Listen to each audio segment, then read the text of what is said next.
آپ اس ویڈیو کو آخر تک دیکھیں، اس میں خلفائے راشدین کے شاندار دور کے بارے میں جانکاریاں آپ کو دستیاب ہوں گی۔ حضرت محمد صلی اللہ علیہ وسلم کی وفات کے بعد پورے عرب میں تشویشناک حالات پیدا ہو گئے تھے۔ حضرت ابو بکر، حضرت عمر، حضرت عثمان اور حضرت علی کے جیسے 4 قابل شخص موجود تھے جو کہ خلیفہ ہونے کے مستحق تھے، بلکہ یہ چاروں ہی اپنا اپنا موقع آنے پر خلیفہ ہوئے۔ خلیفہ ہونے کے لیے اسلامی شریعت کی مکمل معلومات، بے جھجک عدل کرنے کی صلاحیت اور بے داغ کیریکٹر، یہ وہ صفات تھیں جو خلیفہ مقرر کرنے میں دیکھی جانی تھیں۔ شاندار شخصیت اور بڑے دل والے حضرت ابو بکر سبھی صحابیوں یعنی کمپینینز میں سب سے زیادہ عقل مند اور دانشور تھے۔ وہ حضرت محمد صلی اللہ علیہ وسلم کے بہت قریبی دوست، ہمدرد ہونے کے ساتھ ساتھ ان کے سسر بھی تھے، چونکہ ان کی بیٹی حضرت عائشہ رضی اللہ تعالیٰ عنہا حضرت محمد صلی اللہ علیہ وسلم کی سب سے پسندیدہ بیوی تھیں۔ جب حضرت محمد صلی اللہ علیہ وسلم بستر مرگ پر تھے تو اکثر نمازوں کی امامت کی ذمہ داری وہ حضرت ابو بکر کو ہی دیا کرتے تھے۔ اس کے علاوہ تمام دوسرے مذہبی کاموں کی ذمہ داری بھی انہیں ہی دیتے تھے۔ لہذا جب مدینے کے معزز صحابہ کرام خلیفہ طے کرنے کو اکٹھا ہوئے تو ان میں بھی اختلافات رائے تھی، لہذا سبھی اختلافات کو ایک سرے سے خارج کرتے ہوئے حضرت عمر نے حضرت ابو بکر کو یہ کہتے ہوئے خلیفہ مقرر کر دیا کہ حضرت محمد صلی اللہ علیہ وسلم کے صحابیوں میں ان کے سب سے قریبی دوست اور ہمدرد حضرت ابو بکر ہی تھے۔ پوری مجلس نے ان کی تائید کی اور حضرت ابو بکر ایک رائے سے مسلمانوں کے پہلے خلیفہ مقرر ہو گئے۔ انہوں نے کسی بھی شاہی ٹائٹل کو رکھنے سے انکار کر دیا اور اپنے آپ کو صرف ایک خلیفہ کے طور پر مانے جانے کا حکم دیا۔ خلیفہ چنے جانے کے بعد انہوں نے وہاں موجود سبھی صحابہ کرام یعنی کمپینینز کو مخاطب کرتے ہوئے کہا، میں آپ سب میں سب سے اچھا اور مہان نہیں ہوں۔ میں ہر معاملے میں آپ کی رائے اور مشورہ لوں گا۔ اگر میں اچھا کروں تو میرا ساتھ دینا اور اگر کوئی غلطی کروں تو مجھے صحیح کرنا۔ اپنے امیر کو سچ بتانا ایمان کی نشانی ہے اور سچ کو چھپانا غداری ہے۔ کمزور اور مضبوط میری نظر میں دونوں برابر ہیں اور دونوں کو ہی میرے ہاتھوں سے انصاف ملے گا۔ تو میری عزت جب ہی تک کرنا جب تک میں اللہ اور اس کے رسول کی اطاعت کروں، اور اگر میں ایسا کرتا ہوں تو آپ کی وفاداری کا میں مستحق رہوں گا۔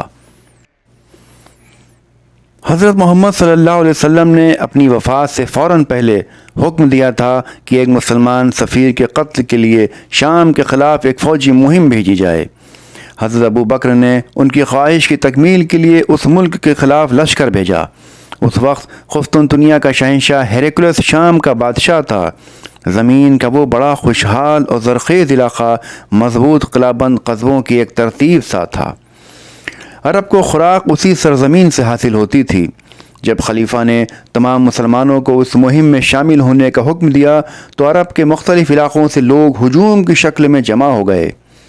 جب سپاہیوں کی صف تیار ہو چکی تھی تو خلیفہ نے انہیں یہ ہدایت دی تھیں، حقیقی سلوک کے قانون کی خلاف ورزی نہ کرو، انتقام کے جذبے کے تحت لاشوں کو کبھی پامال نہ کرو، کھجور کے درخت یا انسان یا حیوان کے رزق کو کبھی برباد نہ کرو، اور عیسائی عقیدے کے کسی راہب پر کبھی ظلم نہ کرنا اگر وہ تسلیم کرنے کی درخواست کرے۔ خدا کا نام لے کر آگے بڑھو اور وہ تمہیں تلوار اور وبا کے خوف سے محفوظ رکھے گا۔ جنرل حضرت اسامہ اپنے لشکر کی قیادت میں شام پہنچے اور 632 عیسوی میں فتح ہو کر واپس آئے۔ عراق کی فتح کے لیے عظیم سپہ سالار حضرت خالد بن ولید رضی اللہ تعالیٰ عنہ کی قیادت میں ایک الگ فوج بھیجی گئی۔ حضرت خالد نے سب سے پہلے ہرا کی سلطنت کو فتح کیا اور اس ملک پر 70,000 سونے کے سکوں کا سالانہ خراج لگایا۔ یہ پہلا موقع تھا جب عربوں نے غیر ملکی سرزمین پر خراج وصول کیا۔ فارس کے سپاہیوں نے مسلمانوں کے خلاف مزاحمت کی پوری کوشش کی، لیکن وہ اپنی کوشش میں ناکام رہے۔ قلعے کے بعد قلعہ، شہر کے بعد شہر حضرت خالد بن ولید کے زیر تسلط ہوتے گئے۔ جنگ میں پکڑے گئے مال غنیمت کو اونٹوں کی پشت پر رکھ کر مدینہ بھیج دیا گیا۔ پھر جب خلیفہ کو محسوس ہوا کہ سیریا میں مکمل کامیابی حاصل نہیں ہو رہی ہے، تب خلیفہ نے حضرت خالد بن ولید کو اس علاقے کا چیف جنرل مقرر کیا اور وہاں جلد آگے بڑھنے کا حکم دیا۔ چنانچہ حضرت خالد نے عرب کو فتح کرنے کا کام دوسروں کو سپرد کر دیا اور خود شام کے خلاف ناقابل شکست قوت کے ساتھ آگے بڑھے۔ 634 عیسوی میں انہوں نے مضبوط قلعہ بند شہر بصرہ پر حملہ کیا۔ شہریوں نے بڑی جدوجہد کے بعد ہتھیار ڈال دیے اور بصرہ سے حضرت خالد دمشق کی فتح کے لیے روانہ ہوئے۔ رومی سپاہی انتہائی بہادری اور دلیری سے لڑے، لیکن اپنی تمام تر کوششوں کے باوجود ناکام رہے۔ آخر میں دمشق بھی عربوں کے قبضے میں چلا گیا۔ اس پر ہجری دور کے 13ویں سال میں قبضہ ہوا۔ 2.5 سال حکومت کرنے کے بعد 23 اگست 634 عیسوی کو حضرت ابو بکر کا وصال ہو گیا، تو ان کی میت کو مسجد نبوی میں قبر نبوی کے ساتھ ہی دفن کیا گیا۔ حضرت ابو بکر رضی اللہ تعالیٰ عنہ رسول اللہ صلی اللہ علیہ وسلم سے 3 سال چھوٹے تھے۔ وہ کبھی مکہ کے امیر اور کامیاب تاجر تھے۔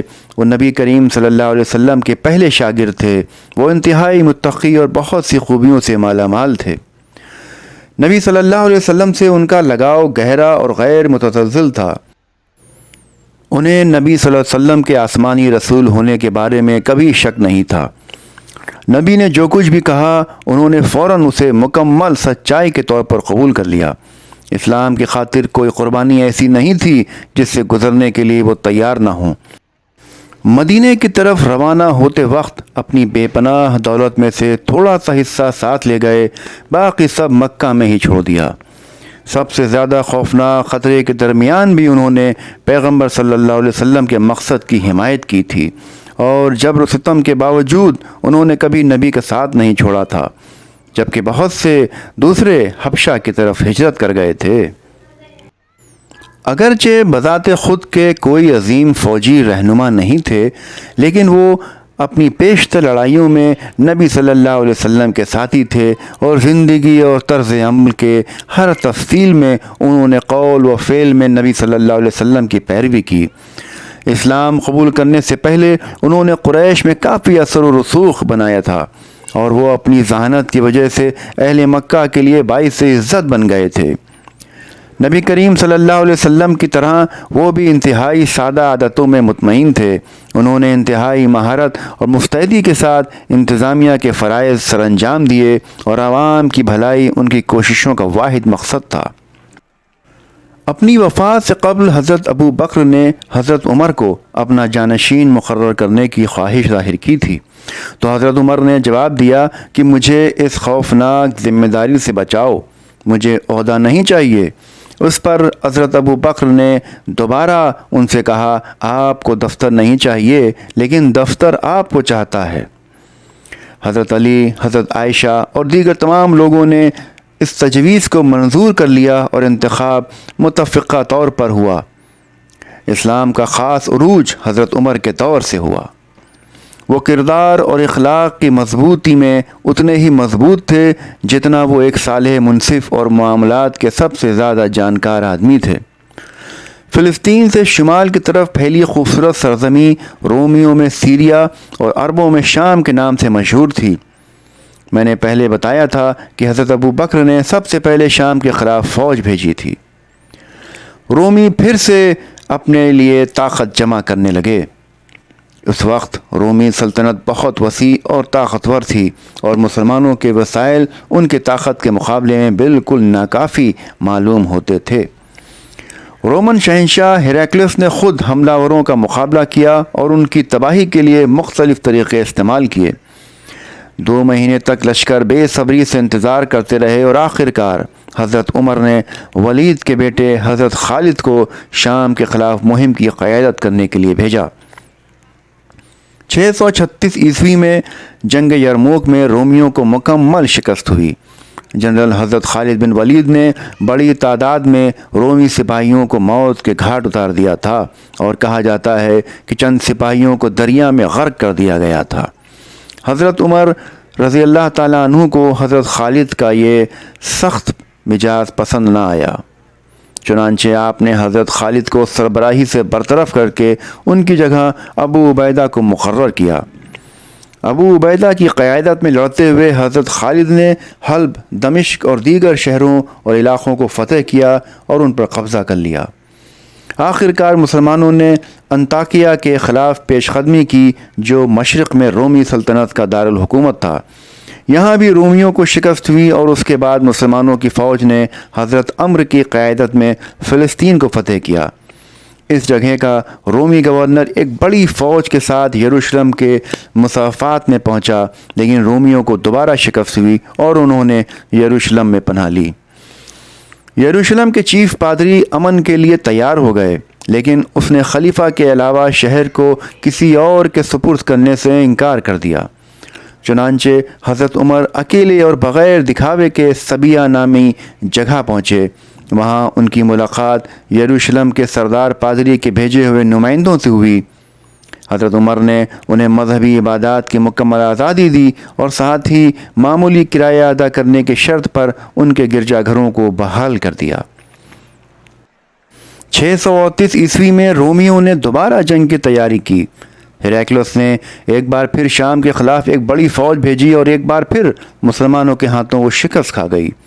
اس کے بعد کئی صدیوں تک شام خلفائے راشدین کی زیر تسلط رہا۔ اس کے بعد مسلمانوں نے بحریہ یعنی نیوی کی تعمیر کے کام کی طرف توجہ دی۔ رومی بیڑے جنگ میں ان کا مقابلہ کرنے سے قاصر تھے۔ ایک کے بعد ایک دیگر یونانی جزیرے مسلمانوں کے قبضے میں چلے گئے۔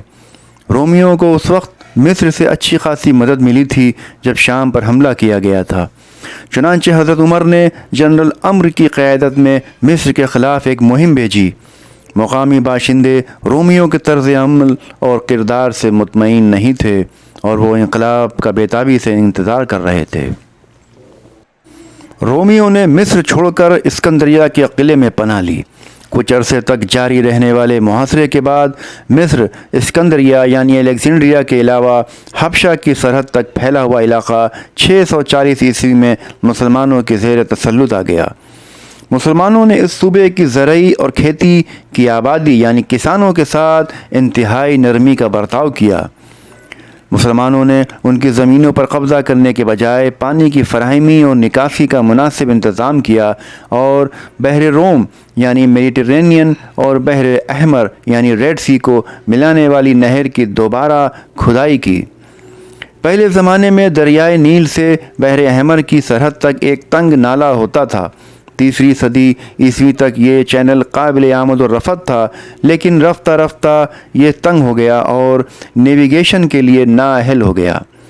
اس چینل کو حضرت عمرو نے وسیع کیا تھا اور اسے مصر سے حجاز تک سامان اور تجارتی سامان پہنچانے کے لیے استعمال کیا گیا تھا۔ یہ وہی نالہ ہے جسے اب نہر سوئز یعنی سوئز کنال کہا جاتا ہے۔ مصر کے کوپٹک عیسائیوں کا تعلق جیکوبٹ فرقے سے تھا۔ مسلمان ان کے ساتھ نہایت ادب اور مہربانی سے پیش آئے۔ بعد میں رومیوں اور مسلمانوں کے درمیان ایک بار پھر جنگ ہوئی اور اسکندریہ پر حضرت عمرو کا قبضہ ہو گیا۔ اس کے بعد مسلمان اپنا دارالحکومت اسکندریہ سے ہٹا کر نیل کے دائیں کنارے پر فسطاط نامی جگہ پر لے گئے۔ مغرب میں مصر سے لے کر شمال میں شام اور مشرق میں فارس تک ایک ہی وقت میں جنگ جاری رہی۔ شکست خوردہ اور بے بس ہو کر فارسیوں کو اپنے ہی دارالحکومت پر واپس آنا پڑا۔ اسی وقت بغداد بھی مسلمانوں کی زد میں آ گیا۔ فارس کے شہنشاہ یزدگارڈ تیسرے نے مسلمانوں کو اپنی تمام تسلط سے نکالنے کے لیے ایک طاقتور فوج بھیجی۔ 637 عیسوی میں قدسیہ کی عظیم جنگ میں 30,000 فارسی سپاہی اپنے جنرل سمیت مارے گئے۔ باقیوں نے پرواز کے ذریعے خود کو بچا لیا، لیکن اس عظیم معرکے میں 7,000 عربی فوجیوں کو بھی اپنی جان گنوانی پڑی۔ اس جنگ کے نتیجے میں فارسیوں کے بہت سے قلعے اور شہر مسلمانوں کے ہاتھ میں آ گئے۔ عربوں نے دجلہ کو عبور کیا اور فارس کے دارالحکومت مدائن پر قبضہ کر لیا۔ اس عظیم فتح کے نتیجے میں اتنا بڑا خزانہ مسلمانوں کے ہاتھ آیا کہ اس کا 5واں حصہ بھی مدینہ پہنچانے کے لیے 900 اونٹوں کی ضرورت پڑی۔ باقی خزانہ فوج کے 60,000 سپاہیوں میں برابر تقسیم کر دیا گیا۔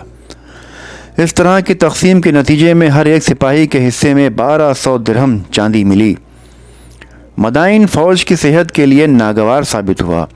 مسلمانوں نے کوفہ میں ایک نیا شہر بنایا جہاں وہ رہنے لگے۔ اس کے بعد 641 عیسوی میں شہنشاہ فارس نے نہاوند کے مقام پر ایک بار پھر مسلمانوں کا مقابلہ کیا اور ایک بار پھر فارسیوں کو مکمل شکست ہوئی۔ ان کا شہنشاہ بھاگ گیا اور 100 سے زیادہ فارسی سپاہی اپنی جان سے ہاتھ دھو بیٹھے۔ نتیجتاً سلطنت فارس مکمل طور پر فنا ہو گئی اور آخرکار ہمدان اور آذربائیجان کے صوبوں پر بھی مسلمانوں نے قبضہ کر لیا۔ حضرت عمر کی حکومت کے 10ویں سال میں ایک فارسی غلام نے اپنے آقا کے خلاف خلیفہ کے سامنے شکایت کی۔ خلیفہ نے اس درخواست پر مقدمہ مسترد کر دیا کہ یہ بے بنیاد ہے۔ اس فیصلے سے ناخوش ہو کر وہ بدبخت نماز کے وقت مسجد میں داخل ہوا اور خلیفہ کو جان لیوا زخم دیا۔ اس زخم کے نتیجے میں حضرت عمر 644 عیسوی میں وفات پا گئے۔ ان کے دور میں مصر، شام، فلسطین، عراق، میسوپوٹامیہ اور فارس مسلمانوں کے زیر تسلط ہو گئے۔ حضرت عمر نے ایک طرف مسلم سلطنت کو دریائے نیل تک تو دوسری طرف فارس تک پھیلا دیا۔ ان کی حکومت میں اسلام ہر جگہ اور ہر طرف پھیل گیا۔ انہوں نے اپنی سلطنت میں 14,000 سے زیادہ مساجد کی بنیاد رکھی۔ انہوں نے جو دیوان یا محکمہ خزانہ کا اہتمام کیا وہ خصوصی طور پر قابل ذکر ہے۔ انہوں نے انصار اور مہاجرین کو ان کے حالات زندگی کے متعلق بھتے کی ادائیگی کا انتظام کیا، جبکہ مفتوحہ ممالک سے حاصل ہونے والے مال غنیمت فاتح جنرلز میں تقسیم کر دیا۔ ہجری دور کا آغاز سب سے پہلے حضرت عمر نے کیا، یہاں تک کہ ان کی رعایا میں سب سے غریب اور پست آدمی کو خلیفہ تک رسائی حاصل تھی۔ جبکہ اتنے بڑے حکمران اور فاتح تھے، انہوں نے اپنی رعایا کی حالت کا مشاہدہ کرنے کے لیے رات کو اکیلے نکلنے میں کبھی ہچکچاہٹ محسوس نہیں کی۔ خلیفہ نے ایک مضبوط فوجی محکمے کو منتظم کیا اور بصرہ، اردن اور فلسطین کے صوبوں کے لیے الگ الگ فوجیں قائم کیں۔ ان صوبوں میں فوجی عمر کے تمام مردوں کو خدمت کے لیے بلایا جانا واجب تھا۔ دوسری جگہوں پر ملک کے وقت اور حالات کی ضروریات کے مطابق فوجی بھرتی کی گئی۔ حضرت ابو بکر کی فوجیں صرف مومنوں یا وفاداروں پر مشتمل تھیں، جبکہ دور اندیش حضرت عمر نے دوست اور دشمن کی پرواہ کیے بغیر ہر طبقے کے آدمیوں کو اپنی فوجوں کے لیے بھرتی کیا۔ اس وقت تک مدینہ شہر میں امیدوں کی قوت اور اثر و رسوخ میں اضافہ ہو رہا تھا۔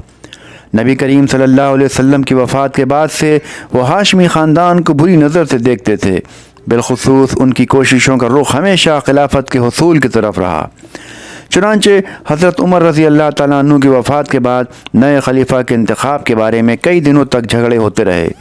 حضرت عمر نے اپنی وفات کے وقت کسی کو اپنا جانشین مقرر نہیں کیا تھا، لیکن انتخاب کو خوش اسلوبی سے انجام دینے کے لیے انہوں نے رسول اللہ صلی اللہ علیہ وسلم کے 6 قریبی ساتھیوں پر مشتمل ایک کونسل کا انتخاب کیا تھا اور مزید اشارہ دیا تھا کہ اگر ممکن ہو تو حضرت عثمان اور حضرت علی رضی اللہ تعالیٰ عنہ کے درمیان سے خلیفہ کا انتخاب کیا جائے۔ ایک تجویز یہ پیش کی گئی کہ نئے خلیفہ کو قرآن، رسول اللہ صلی اللہ علیہ وسلم کے روایتی اقوال اور سابقہ خلفاء کے وضع کردہ احکام پر عمل کرنے کا پابند کیا جائے۔ حضرت علی نے آخری شرط ماننے سے انکار کر دیا، لیکن حضرت عثمان نے تعمیل کی اور اسی کے مطابق 644 عیسوی میں عمر کے 70ویں سال میں خلیفہ مقرر ہوئے۔ 648 عیسوی میں خلیفہ حضرت عثمان نے بصرہ کے گورنر عبداللہ بن عامر کو اہل فارس کو تابع کرنے کی ہدایت کی۔ عبداللہ نے اس صوبے میں بغاوت کو زیر کیا اور بصرہ واپس چلے گئے۔ 2 سال بعد خلیفہ نے ولید بن عتیبہ کو کوفے کی گورنری سے برطرف کر دیا اور ان کی جگہ سعد بن ابو العاص کو مقرر کیا۔ یہ جنرل اپنے سپاہیوں کے ساتھ فارس سے ہوتے ہوئے تبرستان تک جا پہنچے۔ ان کے ساتھ حضرت علی کے دونوں صاحبزادے حضرت امام حسن اور حضرت امام حسین بھی تھے۔ ان دونوں کی مدد سے انہوں نے کیسپین سی کے کنارے واقع استراباد تک اپنا اثر و رسوخ بڑھایا اور وہاں اسلام کی تبلیغ کی۔ 651 عیسوی میں حضرت عبداللہ بن عامر کو ایک اور دستے کے ساتھ کرمان اور خراسان کی طرف روانہ کیا گیا۔ اس دستے کی جنرل حضرت حنیف بن قیاس نے سستان، کوہستان اور نشاپور جیسے مقامات کو فتح کیا اور ان پر قبضہ کیا۔ اس کے بعد ہرات، غور، جورستان، مرو اور بلخ پر اسلامی فوج کا قبضہ ہو گیا، اور پھر عبداللہ خراسان کی حکومت حسن کے بیٹے قیاس کو، اور مرو اور نشاپور کی حکومت حنیف کے بیٹے قائم کو، اور غور اور جورستان کی حکومت عبداللہ کے بیٹے خالد کو سونپ کر اپنی فوجوں کے ساتھ مکہ پہنچے۔ 652 عیسوی میں ربیعہ کے بیٹے عبد الرحمن کو فارس میں اسلامی عقیدے کی تبلیغ کے لیے واپس بھیجا گیا، لیکن وہ اپنی تمام فوجوں کے ساتھ شہید ہو گئے۔ اس کے بعد قارون نامی فارسی نے 40,000 آدمیوں کے لشکر کے ساتھ نئے مسلم صوبوں کے خلاف ایک مہم کی قیادت کی، لیکن اسے حضرت حنیف کے جنرل کے ہاتھوں شکست ہوئی۔ حضرت عثمان کے دور میں بھی مسلمانوں کی سلطنت میں توسیع ہوتی رہی۔ مسلمانوں نے میسوپوٹامیہ، فارس، اصفہان پر فتح مکمل کر لی اور خراسان کے علاقے کے ایک مخصوص حصے پر بھی قبضہ کر لیا۔ فارس کا شہنشاہ اپنی جان کے خوف سے جگہ جگہ بھاگتا رہا، آخر کار اپنی فوجوں اور ساتھیوں کے ہاتھوں ویران ہو کر وہ موت کا شکار ہو گیا۔ خلیفہ حضرت عثمان نے مکے کے اپنے سرداروں کو اونچے سرکاری عہدے دیے۔ حضرت عمرو کی جگہ اپنے بھتیجے عبداللہ کو مصر کا گورنر مقرر کیا۔ اس موقع سے فائدہ اٹھاتے ہوئے شہنشاہ کانسٹینٹین کے بیٹے کانسٹینس نے مصر کو دوبارہ فتح کرنے کے لیے ایک بڑی اور طاقتور نیوی فوج بھیجی۔ در حقیقت شہنشاہ کی فوجیں اسکندریہ کے یونانی باشندوں کی مدد سے اپنے مقصد میں کامیاب ہو گئیں۔ یہ خبر سن کر خلیفہ نے حضرت عمرو کو دوبارہ مصر کا گورنر بنا کر بھیجا۔ جب عمرو وہاں پہنچے تو یونانیوں اور مسلمانوں کے درمیان ایک خوفناک جنگ ہوئی۔ اعلیٰ انسانی بہادری اور دلیری کے مظاہرے سے حضرت عمرو مصر کے فتح میں کامیاب ہو گئے، لیکن کچھ ہی عرصے بعد خلیفہ نے عبداللہ کو ایک بار پھر مصر کا گورنر بنا کر بھیجا۔ اس موقع پر عبداللہ نے بڑی ہمت اور بہادری کا ثبوت دیا۔ انہوں نے طرابلس یعنی ترپولی تک فتح حاصل کی اور نوبیا پر حملہ کر کے بہت زیادہ خزانہ حاصل کیا۔ اسی دوران امیر معاویہ اپنے جنگی جہازوں کی مدد سے مشرقی سمندری پٹی اور بحر روم کے مختلف مقامات کو ایک کے بعد ایک دیگر فتح کر رہے تھے۔ روڈز، سپرس اور اینڈروس کے جزائر کو فتح کرنے کے بعد انہوں نے کریٹ، مالٹا کے جزیرے اور یہاں تک کہ قسطنطنیہ کے بندرگاہ پر حملہ کر کے فتح کر لیا۔ اس سب کا مطلب معاویہ کے لیے اقتدار میں زبردست اضافہ تھا، لیکن مدینے کے لوگ رسول اللہ صلی اللہ علیہ وسلم کی زندگی میں مسلمانوں کے ساتھ معاویہ کی والدہ کے ظلم کو یاد کرتے ہوئے آپ کو سخت ناپسندیدگی سے دیکھتے تھے اور بددعاؤں کی مدد سے انہیں عہدے سے ہٹانے کی بھرپور کوشش کرتے تھے۔ حضرت عثمان کے دشمنوں نے مروان نامی شخص کو سلطنت میں ان تمام پریشانیوں کا سبب قرار دیا اور خلیفہ سے مطالبہ کیا کہ اس شخص کو ان کے ہاتھ میں دے دیں۔ خلیفہ نے ان کی تجویز کو مسترد کر دیا، جس کے بعد انہیں مخالف گروہ کے لوگوں نے قتل کر دیا۔ وفات کے وقت ان کی عمر 82 سال تھی اور انہوں نے 12 سال تک خلیفہ کا تخت سنبھالا تھا۔ حضرت عثمان کی وفات کے بعد 4 صحابہ اکرام حضرت علی، حضرت زبیر، حضرت طلحہ اور حضرت امیر معاویہ خلافت کے لیے امیدوار ہوئے، لیکن مصر، کوفہ اور عرب کے لوگوں کی اکثریت نے حضرت علی کی حمایت کی کہ وہ ہر لحاظ سے موزوں ترین امیدوار تھے اور ان کے دعوے بلا شبہ سب سے زیادہ مضبوط تھے۔ چنانچہ حضرت علی کو خلیفہ قرار دیا گیا۔ انہوں نے کوفہ، شام اور مصر کے گورنروں کو برطرف کر کے ان کی جگہ نئے منتظمین کو مقرر کیا، لیکن نئے گورنر زیادہ تر ناکام ثابت ہوئے اور سلطنت کے مختلف حصوں میں بڑی انتشار اور افراتفری پھیل گئی۔ ان خرابیوں کا علاج تلاش کرنے کے لیے حضرت عائشہ رضی اللہ عنہا، حضرت زبیر اور حضرت طلحہ اور کئی باغی رہنماؤں کے ساتھ خلیفہ سے سبب پوچھنے کے لیے بصرہ کی طرف روانہ ہوئے، لیکن سازشیوں کی سازشوں سے دونوں پارٹیوں کے آدمیوں میں شدید لڑائی چھڑ گئی۔ اس کشمکش میں حضرت طلحہ اور حضرت زبیر قتل ہو گئے اور حضرت عائشہ نے اپنے آپ کو خلیفہ کے سپرد کر دیا، جنہوں نے ان کے ساتھ انتہائی عزت و احترام کا سلوک کیا۔ جنگ ختم ہونے کے بعد خلیفہ نے اپنی جماعت کے ایک آدمی کو بصرہ کا گورنر مقرر کیا اور خود کوفہ چلے گئے، جہاں انہوں نے اہل علاقہ کی فوری درخواست پر اپنا دارالخلافہ قائم کیا۔ اس وقت تک نئے خلیفہ کی حکومت شام کے علاوہ پورے فارس اور مصر اور تمام عرب پر پھیل چکی تھی۔ شام کے گورنر معاویہ آدمیوں اور پیسے کے وسائل سے مالا مال تھے، لیکن خلیفہ حضرت علی کو اس بات کی ذرا بھی پرواہ نہیں تھی اور ان کے خلاف مہم شروع کر دی۔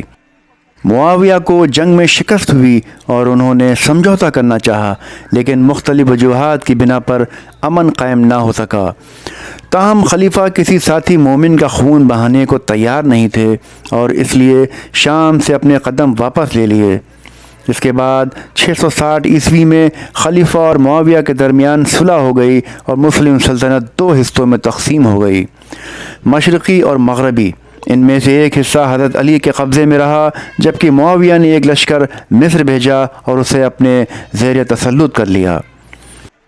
اس کے بعد انہوں نے عرب پر حملہ کیا اور مکہ، مدینہ اور یمن کو اپنے کنٹرول میں لے لیا۔ خلیفہ نے یہ دیکھ کر کہ ان کا اقتدار روز بروز گھٹتا جا رہا ہے، خلیفہ نے ایک بار پھر 60,000 آدمیوں کے لشکر کے ساتھ شام پر حملہ کرنے کی تیاری کی، لیکن اسی وقت حضرت علی کے 12,000 آدمیوں نے ان کا ساتھ چھوڑ کر دشمن کا ساتھ دے دیا۔ یہ باغی خارجیوں کے نام سے مشہور ہیں۔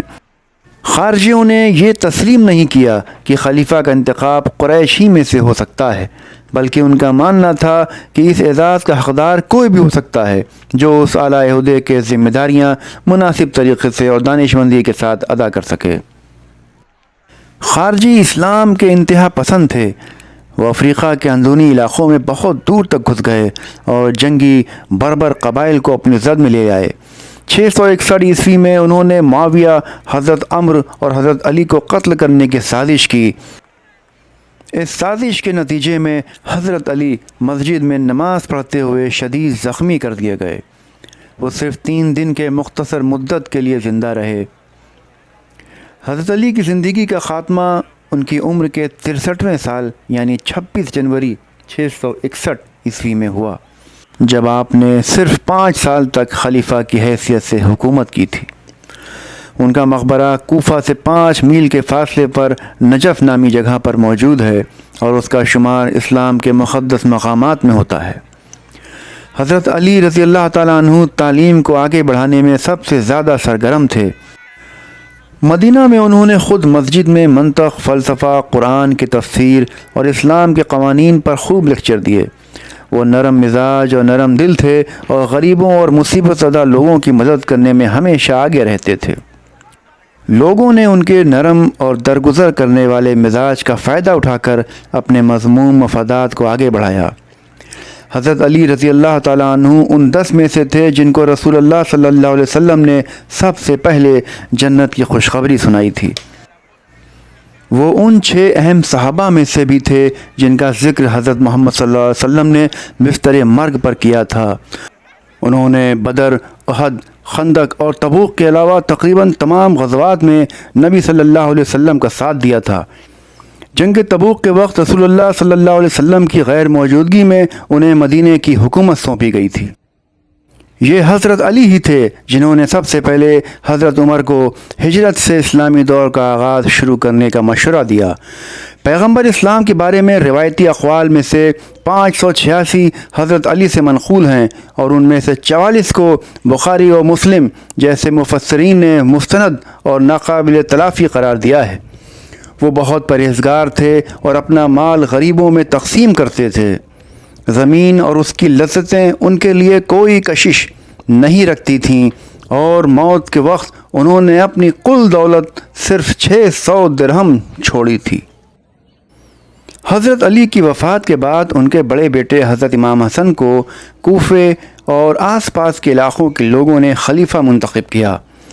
اس کے کچھ عرصے بعد معاویہ نے عراق پر حملہ کر دیا۔ حضرت حسن رضی اللہ تعالیٰ عنہ ان کے خلاف جنگ کرنے پر مجبور ہوئے، لیکن اہل کوفہ نے ہر قدم پر ان کے ساتھ خیانت کرنا شروع کر دی، یہاں تک کہ جن لوگوں نے ان کی مدد کا پختہ وعدہ کیا تھا وہ بھی انہیں چھوڑ کر دشمنوں کا ساتھ دینے لگے۔ اس غداری پر دل شکستہ ہو کر انہوں نے معاویہ کے ساتھ ایک معاہدہ کیا کہ وہ خود حکومت کے امور سے سبکدوش ہو جائیں گے اور معاویہ اپنے فطری زندگی کی مدت تک خلیفہ کے طور پر برقرار رہیں گے، لیکن معاویہ کی موت پر خلافت کو دوبارہ حضرت علی کی اولادوں کی طرف لوٹنا ہوگا۔ اس طرح 661 عیسوی میں معاویہ اسلامی سلطنت کے واحد خود مختار بن گئے۔ حضرت حسن نے اپنے خاندان اور پیروکاروں کے ساتھ مدینہ میں ایک عام شہری کی زندگی گزارنی شروع کر دی، لیکن کچھ ہی عرصے بعد دشمنوں کی چالوں سے انہیں زہر دے دیا گیا۔ حضرت علی نے کوفہ میں جو دارالحکومت قائم کیا تھا اسے معاویہ نے دمشق منتقل کر دیا۔ ابتدائی خلفائے راشدین انتہائی سادہ اور بیدار زندگی گزارتے تھے۔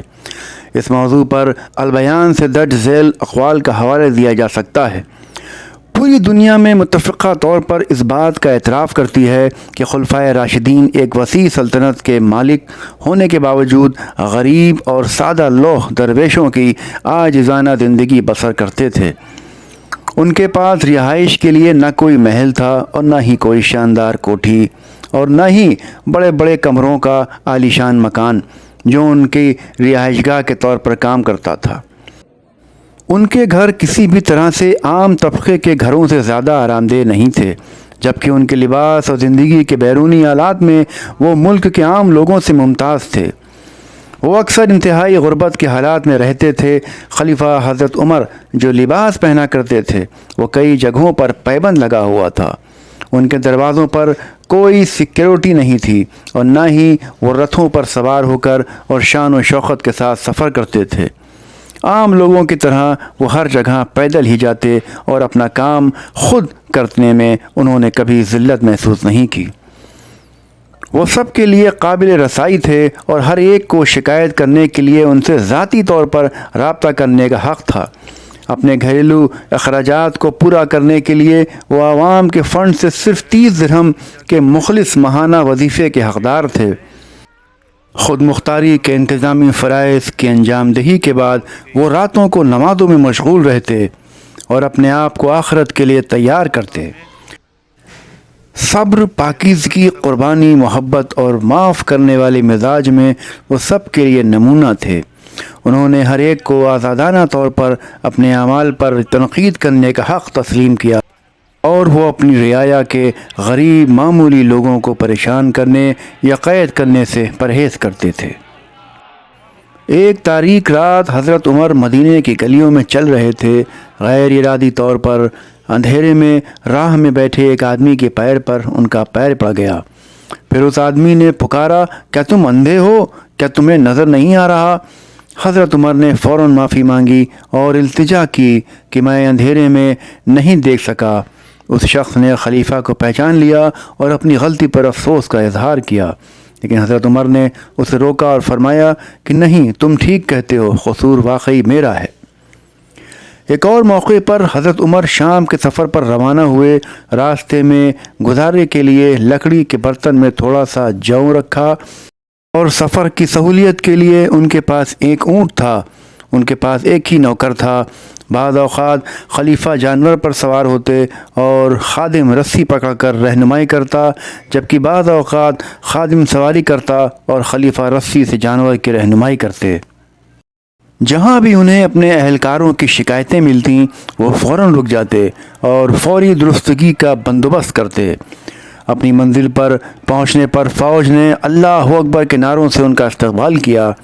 اپنے امیر کو ناقص لباس میں ملبوس اور صرف ایک نوکر کے ساتھ دیکھ کر انہوں نے ایک عمدہ گھوڑے اور عمدہ لباس کا انتظام کیا، جس کو پہننے کے بعد اس بدلی ہوئی دشا میں وہ عیسائیوں سے ملاقات کرنے کے لیے آگے بڑھے۔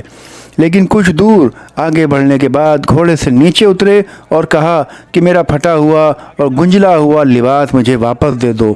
اس عمدہ لباس کے پہننے سے مجھے فخر محسوس ہوتا ہے۔ حضرت محمد صلی اللہ علیہ وسلم نے فرمایا کہ جس آدمی میں ذرہ برابر بھی غرور ہو وہ جنت کی خوشبو بھی نہیں سونگھ سکتا۔ یہ خلیفہ عمر ہی تھے جنہوں نے سب سے پہلے یہ قانون نافذ کیا کہ کسی بھی عرب کو جو جنگ میں پکڑا گیا ہو یا پیسوں کے عوض خریدا گیا ہو اسے کبھی بھی غلامی میں نہ لیا جائے۔ اور رومیوں کی طرح بیٹے کو باپ یا قرضدار کو ساہوکار کے ہاتھوں فروخت نہ کیا جائے۔ حضرت عمر فاروق کے لیے محمد صلی اللہ علیہ وسلم نے فرمایا ہے کہ میرے بعد کوئی نبی ہوتا تو عمر ہوتے۔ حضرت عمر فاروق چوتھے خلیفہ حضرت علی کے داماد تھے۔ حضرت محمد صلی اللہ علیہ وسلم فرماتے ہیں کہ عمر کو وہ پہلے شخص ہوں گے جن سے اللہ جل جلال مصافحہ فرمائیں گے، ہاتھ پکڑ کر جنت میں داخل فرمائیں گے۔ آپ پہلے شخص جنہوں نے تراویح کی شروعات کری اور امت کو جمع فرمایا۔ آپ ہی تو وہ پہلی شخصیت تھے جنہوں نے امت کا خیال رکھنے کے لیے راتوں کا گشت کیا۔ آپ ہی وہ پہلے شخص تھے جنہوں نے شراب پینے والوں پر 80 کوڑے لگوائے۔ آپ ہی وہ پہلے شخص ہیں جنہوں نے نماز جنازہ میں 4 تکبیریں کہنے کا حکم جاری کیا۔ آپ ہی کے دور خلافت میں اسلامی لشکر نے سب سے زیادہ فتوحات حاصل کیں۔ آپ ہی وہ پہلے شخص ہیں جنہوں نے صدقہ کا مال اسلامی امور میں خرچ کرنے سے منع کیا۔ آپ ہی وہ پہلے شخص تھے جنہوں نے گھوڑوں پر زکوٰۃ وصول کی۔ آپ ہی وہ پہلی شخصیت تھے جنہوں نے اپنے ہی رشتہ داروں پر دگنی سزائیں مقرر فرمائیں۔ آپ ہی نے شہروں میں قاضی مقرر کروائے۔ آپ نے کوفہ، بصرہ، جزیرہ، شام، مصر اور موصل کے شہر آباد کیے۔ آپ ہی نے مقام ابراہیم کو اس جگہ قائم کروایا جہاں اب وہ ہے۔ آپ ہی نے مسجد نبوی کی توسیع کی تھی اور ٹاٹ کا فرش بچھایا تھا۔ آپ ہی نے مسجد میں قندیل روشن کرنے کا رواج قائم کیا۔ آپ نے جیل خانے قائم کیے اور جلا وطنی کی سزا مقرر کی۔ جب وہ کسی کو گورنر بناتے تھے تو اس سے عہد لیتے تھے کہ وہ اعلیٰ گھوڑوں پر سوار نہیں ہوں گے، باریک کپڑے نہیں پہنیں گے، چھنا ہوا آٹا نہیں کھائیں گے، ذاتی خدمت کے لیے نوکر چاکر نہیں رکھیں گے، ضرورت مندوں سے، پریشان لوگوں سے ہمیشہ ملیں گے۔ انہوں نے پولیس کا بہترین انتظام کیا۔ سیدنا عمر فاروق کی شہادت کے 800 سال بعد تک حکمرانوں کو پہلے حضرت عمر کا نظام عدالت، نظام سیاست، طرز حکومت سکھایا، پڑھایا اور پھر ان سے پوچھا جاتا، پھر حاکم وقت قبول کیا جاتا۔ اپنی کابینہ پر نظر رکھنے کے لیے وہ لمبے سفر تک کیا کرتے تھے۔ اللہ ہمیں ان کے نقش قدم پر چلنے کی توفیق عطا فرمائے۔ اس ویڈیو کو بنانے میں اگر مجھ گناہگار کے منہ سے کوئی غلط بات نکل گئی ہو تو اللہ مجھے معاف کرے۔